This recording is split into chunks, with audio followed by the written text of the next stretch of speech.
When AI started out, it seemed like it was very mechanical and robotic. Just in the past year, it's getting harder and harder to decipher the pace of AI speak versus human speak. The cool thing about it is have it help you define and draft and organize. It's great. It's kind of like a walking assistant. Yeah, great as for an assistant, but not a final outcome. I think what a lot of advisors are starting to struggle with is really finding out who their identity is. You'll see AI bots, agents creating LinkedIn profiles. You can essentially load in a pre-built template to put an online presence of yourself up. And if you don't put thought into it and you don't put your own humanity into it, it turns out to be something much different than who you actually are. John, we are in Asheville, North Carolina. Yeah, I know. It's cool. It is. Why are we here? We got our rep event. How many guys do we have coming in? We have 40 guys and gals. Yes, mostly guys, which is fun. It's going to be a lot of fun. Yeah. The whole reason we're here is because the next 2 days are going to be 3 days really, are going to be pretty intense. Yep. We have Michael coming in from Mind Magnetizer. That's Michael Leibowitz. He's the guy that we hired to develop our firm's communication guide.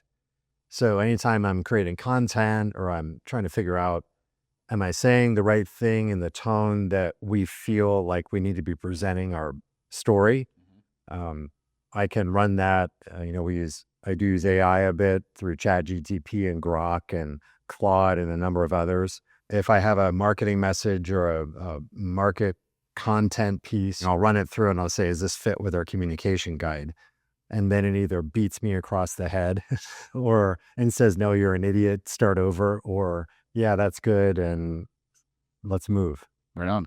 Post it. The only thing I think we should devote to AI to this time period is, where does it fit in? Is it just a piece of the puzzle for you, or is it, because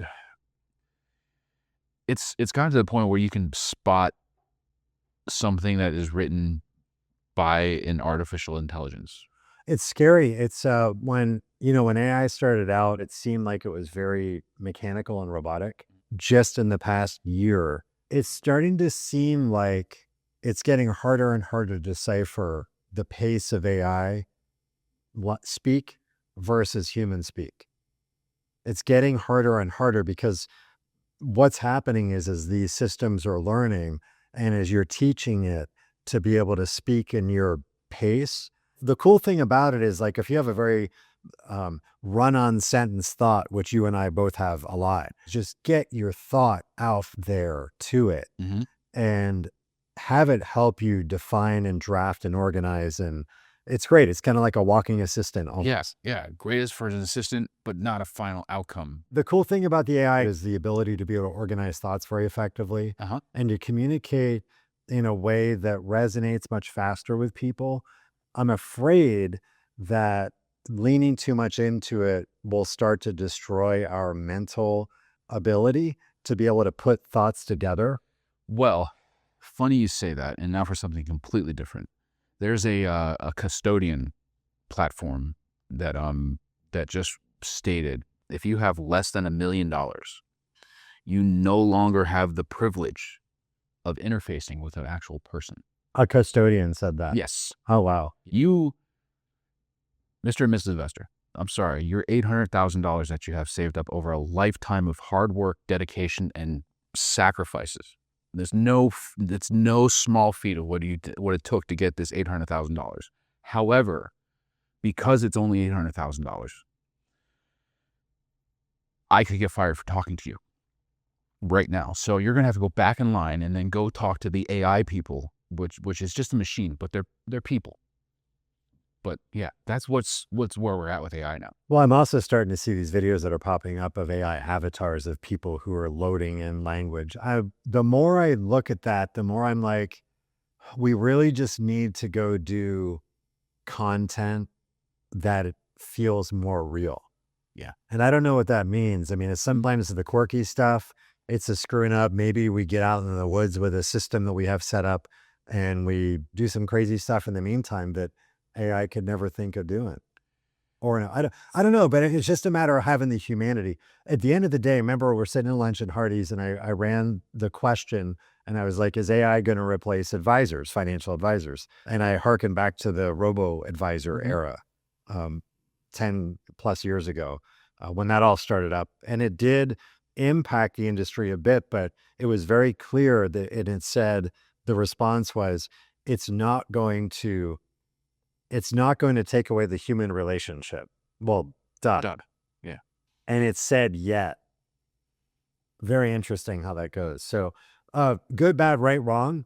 I'm a positive guy. You're a positive guy. So let's just use this for good and not drone strikes and missile strikes and taking over countries and genocide, right? Well, I think advisors have like the biggest challenge right now is finding their identity. I guess it was when I got in the business 30 years ago. I remember trying to save up money so I could buy a really nice suit, so I could go to my first conference, and I didn't want to look like an idiot. So I saved up my money. I bought a suit, and it was all about image. It was all about presentation. The thing is that wasn't me. Right. And I think what a lot of advisors are starting to struggle with is really finding out who their identity is. You'll see AI bots, agents creating LinkedIn profiles. You'll see, I don't know if you've seen that before, but you can essentially load in a pre-built template to put an online presence of yourself up. And if you don't put thought into it and you don't put your own humanity into it, it turns out to be something much different than who you actually are. I think as consumers, we want to connect with people who are people. I do. So really getting to the AI side of it, it always keeps coming back to me because my wife's really concerned about it too. There's going to be a separation, in my opinion, of the people who lean into AI heavy for everything and the people who don't. Now, there'll be middle ground of people that go both ways, but we're going to see two very distinct groups.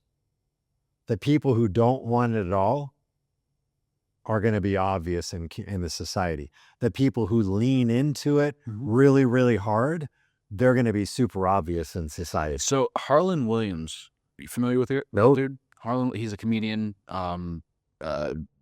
writer, director, actor, was Kill Tony guest of the year for, I think, 2025. He was just on Joe Rogan, and they were talking in one of their conversations about AI. He's looking at it as, think of all the people who, the CPAs, the lawyers who got inundated with, the responsibility of life, and their creativity died.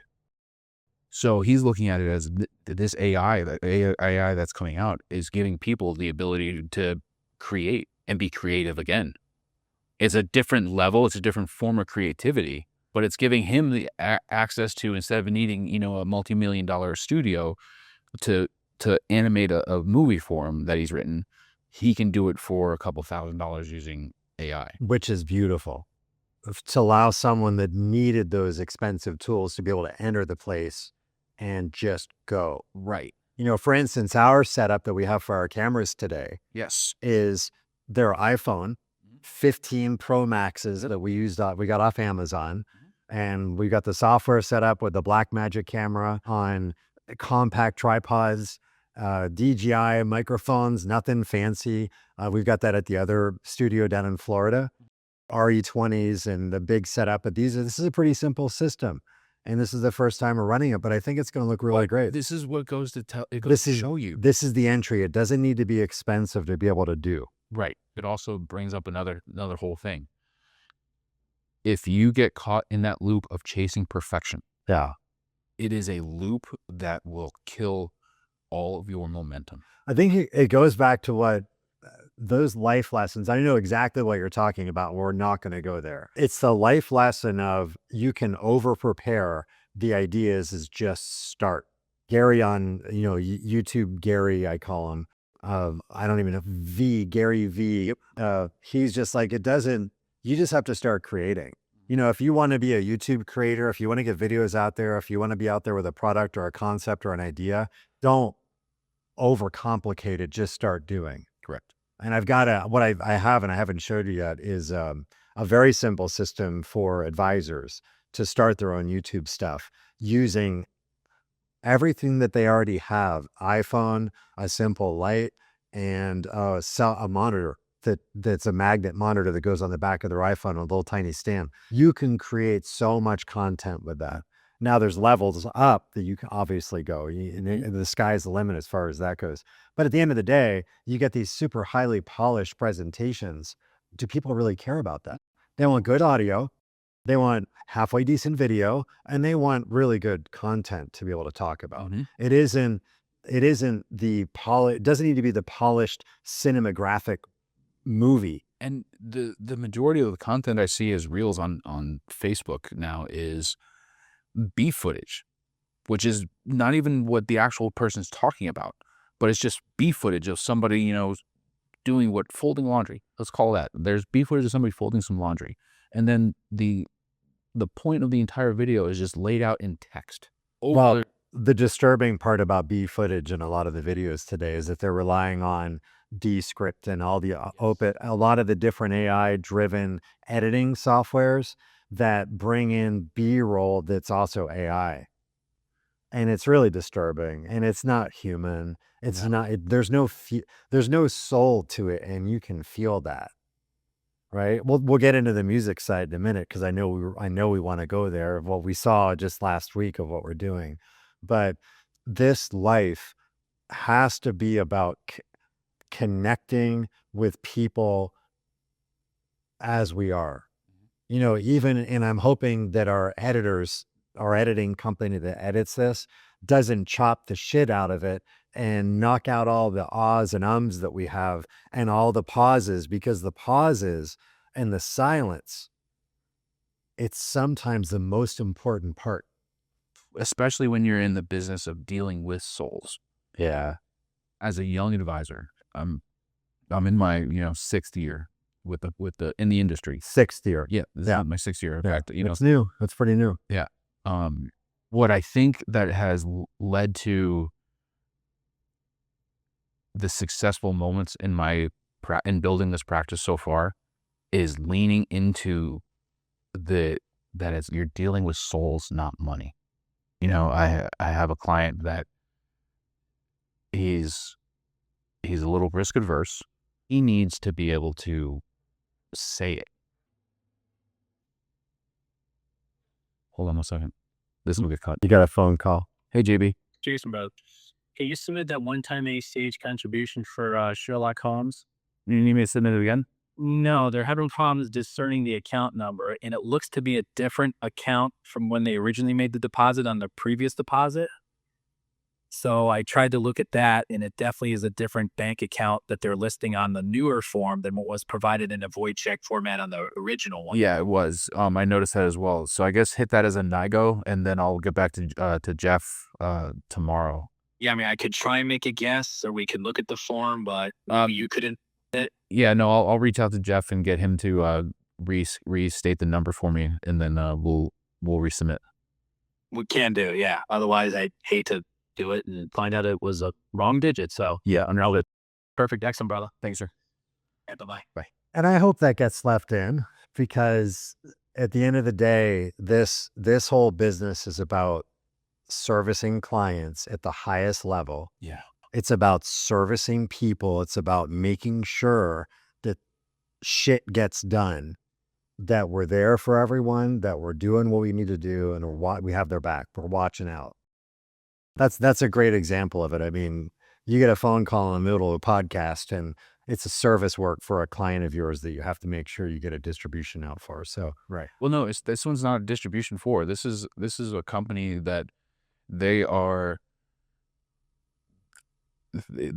set up a non-qualified account, I think like 2 or 3 months ago.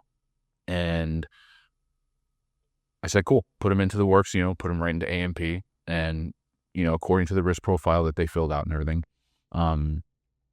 They're so happy with the results that we've attained through the process that we have within our system, that they're like, Oh, they're transferring more. they're adding more in. Got it. Yeah, that's cool. I mean, like I say, it's just things go up, things go down, sometimes timing. But once people get the philosophy, then, but it's not even about that. I don't think it's because they trust you as the advisor more and more. I've got a huge concern Okay. with a lot of the advisors that I see in the world, and I talk to a lot of them all the time. Mm-hmm. I don't think a lot of the advisors take the time to examine themselves and pressure test their own situations. I think that a lot of them are out there trying to do what they can to satisfy the short-term financial need like the rest of Americans. Just because someone's a financial advisor doesn't necessarily make them a good steward of their own future. Correct. I don't think an advisor's DNA and blood and skin and teeth and bones is no different than the person that they're talking to. No. They put their pants on the same way. Technically. Technically, they do. The industry in general, to me, it seems like it's taboo for firms to call out their advisors on their own financial situations. It's like a one-way street. You come do business, we'll give you this payout, and then you go do what you do. Whatever it is, go blow it. Be an idiot. Right. We don't give a shit. Just keep producing and keep making us revenue, and then whatever else happens, go screw yourself. As long as you keep making us the revenue. As long as you make, and if you don't, see you later. We'll fire you and we'll find someone else that can replace you. You know, the older I get, the closer I get to death. These types of things are the things that keep me up at night. You know, in my life, I've gotten to a point to where I'm comfortable and I'm confident in my own personal life. And I want everybody to have that. Tomorrow is super cool. We've got our first session, hour and a half. And then The dog was. you can say it. What are we doing? So Valerie, who's like she is Spirit Cove. So her company's name is Spirit Cove. Okay. And it's in Hendersonville, North Carolina. Right on. And I thought, what better way to start the sessions off to have let's empower yourself as an advisor. Let's talk about how crazy the world is. And then let's bring in the animals, physical animals, to this insanely amazing hotel. These drooling hairballs that are 700 pounds that don't have to say a word, but they control the room. Yeah. I was talking to Valerie. She's with the Grand Bohemian. When she found out they were newfies coming in tomorrow and that we're having 5 of them, a whole hand. Well, we originally had 3 scheduled to come, and now we've got 5. I guess that's 1,000 pounds worth of dog coming tomorrow. What I'm most interested about is, you know, I talked to a lot of people about Colby. Yes. And Colby is the fact finder, follow through, quick start, and implementer system to be able to figure out what your operating system is, how you function in life, how you do things naturally. Well, the newfie experience for a lot of the guys that are in the room tomorrow is going to be really interesting to watch, because like John Billy and like myself, we are not implementers. We're not people who should be out there working with our hands, putting stuff together. You're different. You fit in that category. I am already getting all this. You're already there. So you're going to have a much different experience than we will. I'm going to love it that once we get that experience, we're going to have a session, and we're going to this will probably be later in the afternoon, where we'll all talk about that and whiteboard it out, because all the different points of view from financial advisors on these creatures that are going to bring this level of calm to the room is going to be teaching us more of how to interact with people that we need to be working with. Yeah. And of course, we have Michael coming with My Magnetizer, and he does the communication guide stuff. He's going to help us to communicate more effectively with people. Then Jeff Goldberg is going to help us to push clients through the process. Jeff's amazing sales trainer, sales coach. Wonderful man. Wonderful man. And I don't know what else is going to come out of it. I imagine there's going to be some other stuff, us for the moment. You have ideas. I have ideas. JB's going to have things we're going to want to cover, but it's going to be a pretty productive. Tracy's going to be about the calendar and about what we've set forth. And I'm going to go, but there's an idea. There's an idea. Everything. Yeah. The market was crazy on Friday. Yeah. Doesn't matter. It doesn't matter. It doesn't. It's like I love it where the headlines get everybody so riled up about all this stuff. Well, so Friday then was a success for the media because the headlines that they came out. Lots of clicks for the YouTubers, lots of clicks for all the other stuff. Yep. Doom and gloom sold. And it was counterintuitive. Yeah. Yeah. But it's one day. It's one day in the entire scheme of a life. And does it really make a difference? We know where the economy is. We know where the markets are. We hear enough of it on the news. I'll tell you, if you don't have a plan and you don't know where you are, part of doing the representative discussion about their own personal finances tomorrow to me is I want to be able to bring clarity to everybody in the room tomorrow on where they stand, what they're doing, where they stand, and if they need to do something more or less or different than what they're doing right now. We've got to start working on that. We've got to start pushing hard on that. And I know that, again, the taboo issues with the industry, how the other firms don't really touch it, really not necessarily, at least not that I've heard. I'd love to know if some firms out there coaching representatives on personal finance. I don't think so. But do they have the whole package of all of it together is the question. Well, the last person I talked to, we'll call her Shelly. Forget her name. Not because of anything. But what struck to me about the offer is we are a corporate RIA. And I said, okay. You could spend all your time finding your vendors for this, that, and the other, or you could gain all your time back and go through our approved list of vendors that we've already approved and vetted. But they have their insurance partners, their IMOs that they partner with. They have their preferred, this, that, the other, and we have people that we've connected with and become, partners in that sense that we work together with them. But there's no preference one way or another. It's not on the product. It's on what is best for the person. And the gleaming takeaway that I had from that was you could find your products to take care of your people, or you could just jump into the box that we've put together here. Because we know at the end of the day, you don't want to put your own box together. Yeah. You don't want to be responsible for that. Yeah. No. What?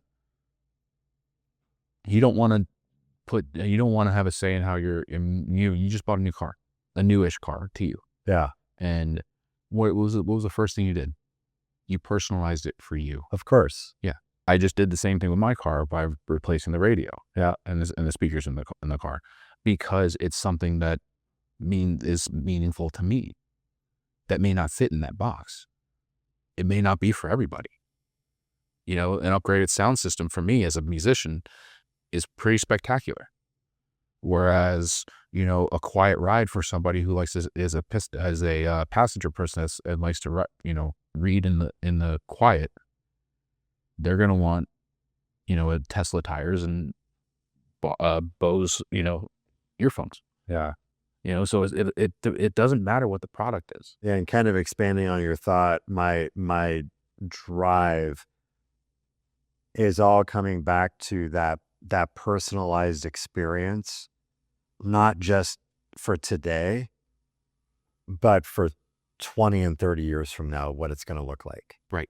That to me, the client is the product, in my opinion. Yeah. The client is the thing that we need to make better. We need to look at all the things and tear them apart and pressure test. What is it that we need to make better so they have a better chance to accomplish what they need to be getting. Not saying, oh, here's a product, I'm going to jam it in there and form fit it. You know, that's a phrase that I've been using. Have we talked about form fitting? In other words, it's Is it trying to taking a situation and twisting it to fit what you're offering. And Here's the product you get to offer, and this is all you get to offer. And that, to me, it pushes the conversation in a way that might not be the best way to have that discussion. Yeah. So getting away from the form fitting, get away from the sampling like that, I think is super, super important to have all of the flexibility in the world, no matter what we're doing, right? With our band that we're putting together, it's the flexibility of the show, and it's being able to scale all the different sizes of stages and the presentation. So we know how to do that now. You know, we've hired the designers who are teaching us the best way to do that on a budget that makes sense for maximum impact. Yes. That's the wild thing about it, is that we can go get lunch over at Hardee's. If we pick off the menu the right way, it can still be a really healthy lunch. Healthy-ish. It can be good, But it's better than some, but there's choices there, right? Right. And it doesn't necessarily have to be the most expensive choice to get us to tomorrow. Now, do we want to eat Hardee's every day? That's debatable. right. But every once in a while, to be able to get you through to the next day is okay, right? Now I'm going to go home and drink a big smoothie and veggies and all the other stuff that I didn't get. But yeah, that's the ticket.